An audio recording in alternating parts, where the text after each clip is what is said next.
Salam damai sejahtera Bapak Ibu Saudara-saudari.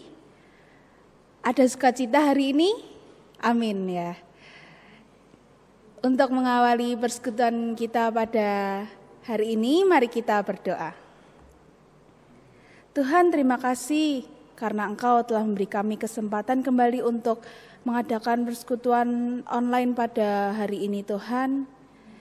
Kiranya sukacita berlimpah di atas kami Tuhan, dan kiranya Engkau senantiasa menyertai dalam setiap kehidupan kami. Terima kasih Tuhan, di dalam nama-Mu kami berdoa, amin.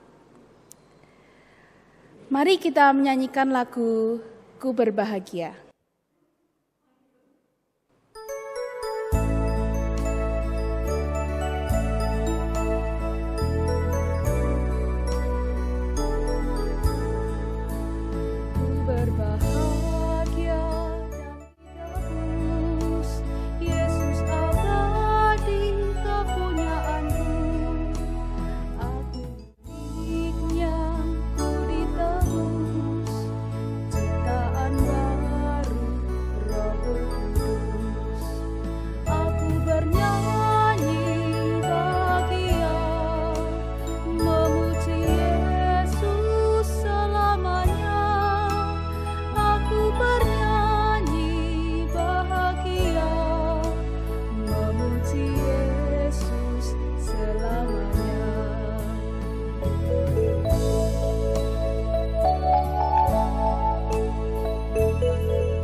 Pasti berbahagia, dan mari kita siapkan hati dan pikiran kita untuk mendengarkan firman Tuhan.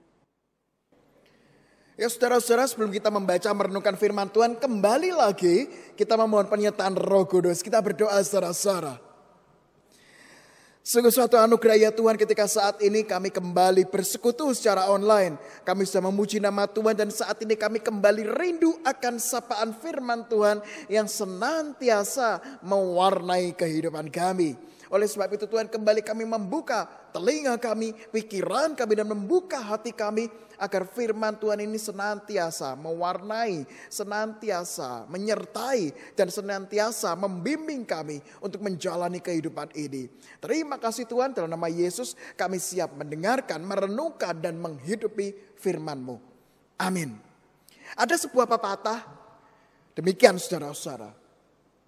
Sedia payung sebelum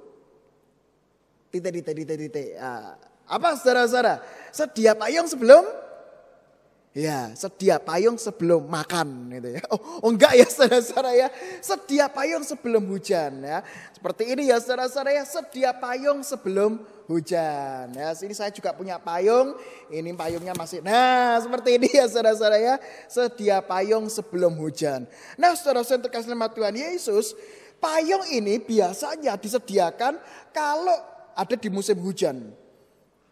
Ya memang sih ada beberapa orang ketika panas-panas bawa payung, tetapi jarang sekali orang bawa payung untuk setiap keadaan dalam hidupnya. Nggak ada saudara-saudara orang bawa payung misalnya ke kamar mandi gitu. Ada? Anda pernah bawa payung ke kamar mandi saudara-saudara? Nah, nggak pernah ya kan? Atau misalnya saya mau ke gereja bawa payung, bisa enggak? Ya bisa, tapi apakah sampai di ruang ibadah bawa payung gini saudara-saudara? Nah, ya, nanti mesti diingatkan, ngapain ini payung itu nggak usah dibawa sampai gedung ibadah. Ya. Atau misalnya saudara-saudara, kita lari pagi, ya, kita lari pagi, jogging ya saudara-saudara ya, jogging bawa payung gini, ada saudara-saudara? Ya, Saya selama hidup gak pernah ya lihat orang jogging lari pagi bawa payung gini, saudara-saudara. Nah, istilah sedia payung sebelum hujan itu mengungkapkan artinya apa? Orang harus siap dalam keadaan apapun, sedia payung sebelum hujan itu tiba. Dan makna dari pepatah itu mengatakan bersiap sedialah. Nah, di dalam kekristenan saudara-saudara, kita pun juga setiap saat diundang untuk siap terus di dalam Tuhan. Maka dari itu dalam setiap persekutuan, dalam setiap ibadah, itu ada yang namanya firman Tuhan. Dan berbicara soal firman Tuhan, saudara-saudara, Tuhan Yesus mengatakan di dalam Lukas, ya, di dalam Lukas pasal 11 ayat 28. Lukas pasal 11 ayat 28 dikatakan, Yesus berkata, tetapi ia berkata, yang berbahagia adalah mereka yang mendengarkan firman Allah dan yang memeliharanya. Saudara-saudara yang terkasih, Tuhan Yesus di sini mengatakan konteksnya adalah pada waktu itu ada seorang perempuan berkata sama Tuhan Yesus, ya bagi saya, bagi perempuan itu yang berbahagia, itu ayat 27 ya, yang berbahagia adalah ibu yang mengandung engkau, yang mengandung Yesus maksudnya, dan susu yang telah menyusui engkau. Nah, jadi ada seorang perempuan berkata kepada Tuhan Yesus, ya yang berbahagia adalah ibumu Yesus, mamahmu Yesus. Tetapi Tuhan Yesus mengatakan apa? Bukan.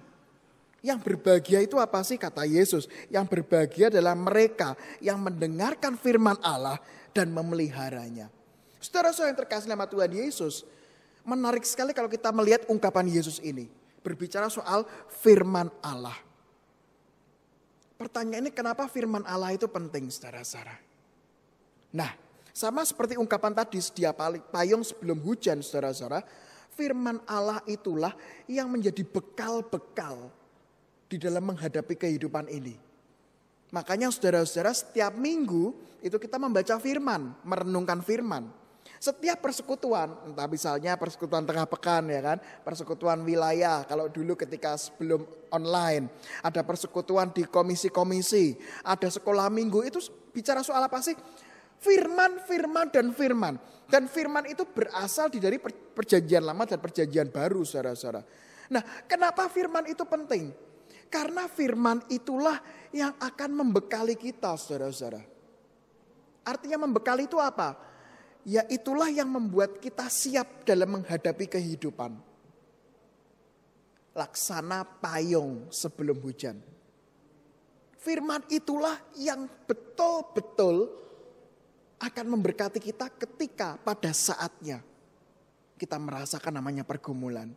Makanya saudara-saudara yang terkasih, di dalam kekristenan atau orang-orang Kristen mungkin merasa, wah hari ini minggu persekutuan atau kalau tidak ibadah, wah saya sudah pernah membaca firman Tuhannya, saya sudah tahu cerita firmannya, saya sudah pernah dengar khotbah yang sama, saya sudah pernah mendengarkan khotbahnya Pak Hendrik soal ini, atau misalnya ketika persekutuan atau mendengarkan renungan di radio, oh saya sudah pernah mendengarkan cerita Alkitabnya, saya sudah pernah mendengarkan. Apa yang terjadi saudara-saudara? Membuat orang Kristen seakan-akan meremehkan firman Tuhan. Karena apa? Karena merasa sudah tahu. Merasa sudah pernah dengar. Wah saya sudah pernah dengar. Akhirnya apa yang terjadi? Meremehkan firman Tuhan, saudara-saudara. Sehingga ketika pulang atau selesai mendengarkan renungan atau persekutuan, gak dapat apa-apa. Karena apa? Merasa sudah tahu. Maka dari itu saudara-saudara hari ini kita diingatkan. Mungkin kita sudah pernah dengar firman Tuhan.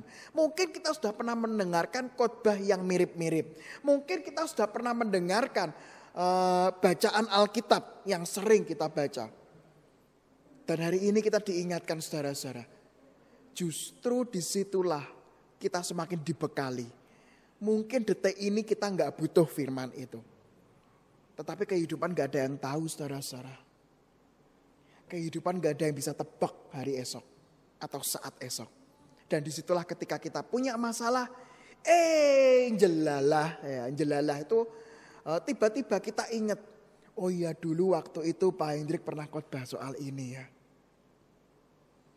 Oh iya dulu kakak sekolah mingguku pernah menceritakan ini ya. Oh iya dulu waktu renungan harian pernah bicara soal ini ya. Oh iya, dulu ketika mendengarkan siaran radio pernah mendengarkan soal ini. Makanya saudara-saudara yang terkasih dalam Tuhan Yesus, inilah fungsinya firman Tuhan. Yaitu untuk membekali kita untuk menghadapi hari esok dan hari ini. Yang kedua saudara-saudara, kita diingatkan. Maka dari itu ketika kita mendengarkan firman Tuhan, sebisa mungkin ingatlah firman Tuhan itu. Nah terus bagaimana cara mengingatnya Pak Hendrik? Ya saya selalu ngomong, kalau kita punya catatan tidak ada salahnya mencatat renungan-renungan yang didapatkan. Mencatat khotbah-khotbah. Misalnya ya hari Minggu kita mendengarkan khotbah dari seorang pendeta atau pembicara lain. Wah ini ada yang terkesan saya. Ungkapan pendetanya seperti ini. Catat saudara-saudara. Bagi Anda yang punya WhatsApp, yang punya Instagram, nggak ada salahnya. Supaya Anda ingat posting itu di sosial media. Posting itu di dalam status-status Anda. Wah saya merasa diingatkan, saya merasa diberkati, diposting. Ya kan? Ayatnya apa, quotes-nya apa, perkataannya apa.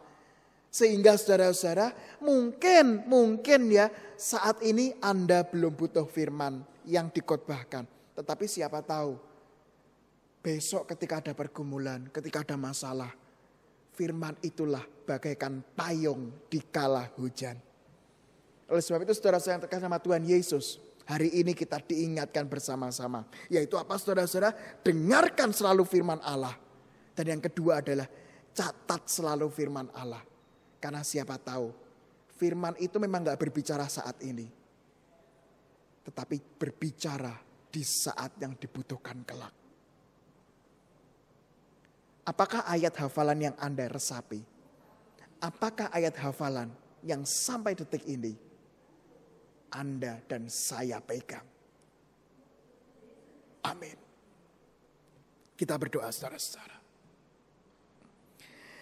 Sungguh suatu anugerah ya Tuhan ketika saat ini kami diingatkan pentingnya firman Tuhan. Pentingnya firman Allah di dalam menghadapi hari-hari esok maupun saat ini. Ya Tuhan mampukanlah kami untuk menghidupi firman Tuhan, mencatatnya. Dan mampukanlah kami Tuhan untuk memegang minimal satu ayat. Supaya ayat itu boleh terus mewarnai, mengingatkan kami ketika menjalani kehidupan ini. Ya Tuhan saat ini kami mau berdoa. Kami teringat untuk saudara-saudara kami yang sedang sakit dan dalam masa pemulihan. Kami teringat untuk Ibu Sri Saino, Bapak Heru Kusmanto, Ibu Waliem, Ibu Suhardi, Bapak Adi Sunarto, Ibu Tesinwa, Ibu Suratmi, Ibu Kamiem, Ibu Suparmi, dan nama-nama lain yang belum dapat kami sebutkan satu persatu. Ya Tuhan di doa syafaat ini kami berdoa bagi mereka dan bagi saudara-saudara kami maupun yang saat ini ketika kami mendengarkan kami masih dalam kelemahan tubuh. Ya Tuhan sertai kami, sertai saudara-saudara kami. Beri kekuatan, berikanlah terus menerus hikmat agar terus beriman. Percaya bahwa Tuhan menyertai di dalam proses pemulihan ini. Kami juga berdoa ya Tuhan untuk orang-orang yang mendampingi, orang-orang yang merawat. Tuhan beri kekuatan, Tuhan terus beri semangat untuk mendampingi saudara-saudara kami ini. Saat ini ya Tuhan, kami juga rindu berdoa untuk pergumulan-pergumulan yang mungkin kami alami saat ini. Ataupun dialami oleh saudara-saudara kami. Kami berdoa bagi yang memiliki pergumulan karena keuangan, pergumulan karena pekerjaan, pergumulan karena menantikan pasangan hidup, pergumulan karena menantikan keluarga yang baru. Ya Tuhan, Tuhan sertai. Tuhan terus pimpin agar tetap berjalan dalam firman Tuhan di tengah pergumulan yang ada. Dan tak henti-hentinya Tuhan kami juga berdoa di dalam konteks pandemi corona ini. Tuhan terus sertai tenaga kesehatan. Tuhan terus sertai para aparat-aparat negara. Tuhan terus sertai orang-orang yang dalam mengambil kebijakan. Sehingga boleh menanggulangi corona ini. Kami juga berdoa ya Tuhan. Untuk bangsa dan negara kami, Tuhan sertai orang-orang yang sampai saat ini memperjuangkan keadilan, memperjuangkan kemanusiaan, memperjuangkan lingkungan hidup. Tuhan berkati, Tuhan sertai. Terima kasih Tuhan, hanya di dalam nama Yesus kami berdoa. Amin.